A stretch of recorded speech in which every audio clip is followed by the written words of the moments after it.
Bonjour. Animer une réunion ou une formation à distance, on le sait, ça peut vite devenir un vrai casse-tête. Comment on fait pour garder tout le monde engagé, pour que les idées fusent comme en présentiel? Allez, aujourd'hui on va décortiquer ensemble les clés pour maîtriser cet art de la facilitation numérique et rendre nos sessions en ligne vraiment percutantes. Voilà, c'est la grande question que tout le monde se pose en ce moment. Coincé derrière nos écrans, comment est-ce qu'on fait pour maintenir l'attention, pour stimuler la créativité et puis pour s'assurer que chacun se sente impliqué? Eh bien, c'est exactement le programme du jour. Le numérique a complètement chamboulé nos habitudes de travail. C'est clair que ce changement représente un défi, mais il faut aussi le voir comme une formidable occasion de réinventer nos manières de collaborer et de se former. On commence par la base, la facilitation. Parce que, attention, une bonne animation en ligne, ça ne s'improvise pas du tout. Ça repose sur une structure, un cadre bien défini qui va garantir que tout soit cohérent et efficace. En fait, tout processus collaboratif qui se respecte suit 4 grandes phases. D'abord, la clarification. Là, le but, c'est de s'assurer que tout le monde est bien sur la même longueur d'onde, qu'on parle bien du même problème. Ensuite, la transformation. C'est le moment créatif où l'on génère un maximum d'idées. Puis vient la mise en œuvre où l'on passe des idées à un plan d'action concret. Et enfin, la conclusion, une étape super importante pour faire le bilan du travail accompli. Et pour naviguer à travers ces phases, on utilise deux modes de pensée, qui sont totalement complémentaires. D'un côté, la pensée divergente. Là, on ouvre les vannes, on cherche la quantité, on balance un maximum d'idées sans se juger. Et puis, la pensée convergente prend le relais. Là, on analyse, on affine, on sélectionne les meilleures options en fonction de critères précis. L'un ne va pas sans l'autre. Bon, maintenant qu'on a posé les bases de la facilitation, comment est-ce qu'on applique tout ça en ligne? Le passage au numérique, ça mène bien sûr son lot de défis, mais aussi, et c'est ça qui est intéressant, de vrais avantages. La formation à distance, qu'est-ce que c'est au juste? Eh bien, la définition est toute simple. C'est un système qui permet de se former sans la présence physique d'un formateur. Une idée simple, mais qui a ouvert un champ des possibles absolument immense en matière d'apprentissage. Pour interagir à distance, il faut bien distinguer 2 modes. D'un côté, le synchrone, c'est le temps réel. Pensez à une classe virtuelle et une visioconférence, on est tous connectés en même temps. De l'autre, l'asynchrone. Là, ce n'est pas simultané. Un forum de discussion, un email. Le secret d'une bonne formation à distance, c'est de savoir jongler intelligemment entre ces 2 temporalités. Mais attention, le numérique n'est pas juste un substitut un peu moins bien que le présentiel, loin de là.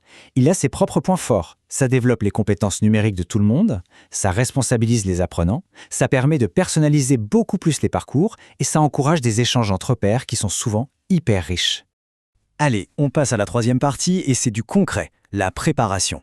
Une session en ligne qui cartonne, c'est avant tout une session qui a été bien préparée en amont. Voyons les étapes à ne surtout pas manquer. Et là, on attaque avec une véritable règle d'or, ne restez pas seul. Essayer de gérer en même temps le contenu, la dynamique du groupe et toute la partie technique, c'est une mission quasi impossible. La solution? La co-facilitation. Croyez-moi, travailler en binôme, ça change tout. L'idée est toute simple, on se répartit les rôles. Il y a une personne qui va prendre le rôle pédagogique, elle se concentre sur le fond, les interactions, la compréhension, et l'autre personne endosse le rôle technique. Elle gère les outils, aide en cas de pépin de connexion. Cette répartition apporte une fluidité incroyable et ça fait baisser le stress pour tout le monde. Un autre point crucial, l'énergie. Rester concentré devant un écran, on le sait tous, ça pompe beaucoup plus de jus. La clé, c'est donc de prévoir des sessions courtes, 2 ou 3 heures grand maximum, et surtout d'intégrer des pauses régulières pour éviter que tout le monde sature. Et juste avant le coup d'envoi, un dernier petit rituel, la checklist. On renvoie une dernière fois le lien de connexion, on s'assure d'être dans un endroit calme et confortable, et surtout, on teste tout son matériel, micro, caméra, logiciel. Une bonne préparation, c'est la meilleure assurance pour une session sans stress. Quatrième partie, la fameuse boîte à outils. Les outils, c'est un peu le nerf de la guerre en animation numérique, mais il faut les choisir et les utiliser avec discernement. Alors ça, c'est peut-être le point le plus important à retenir. On ne choisit pas un outil parce qu'il est cool, à la mode ou qu'il a l'air sympa. On le choisit parce qu'il sert un objectif pédagogique bien précis. C'est toujours la pédagogie qui doit guider la technologie et jamais, au grand jamais, l'inverse.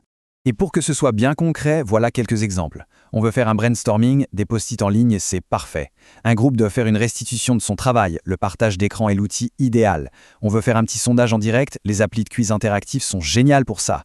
Et pour écrire un texte tous ensemble, rien ne vaut un bon vieux document partagé. Un dernier conseil de sagesse pratique concernant les outils, la technologie, parfois elle nous lâche. Ça arrive. Il est donc absolument essentiel d'anticiper et d'avoir toujours une solution de rechange, un plan B, pour s'assurer que la session puisse continuer quoi qu'il arrive. Allez, on arrive à la dernière partie. On va récapituler tout ça pour que tout soit bien clair. Quelles sont les véritables clés du succès pour des animations en ligne qui déchirent? Alors, c'est quoi la recette du succès? Premièrement, on co-facilite, en séparant bien les rôles péda et techniques.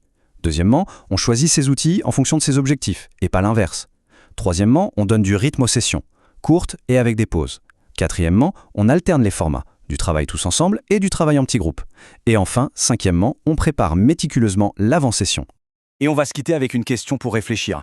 Au fond, la technologie n'est-elle qu'un simple outil au service de nos vieilles méthodes ou est-elle en train de redéfinir en profondeur notre façon même de collaborer? La question reste ouverte. Merci d'avoir suivi cette analyse et à très bientôt.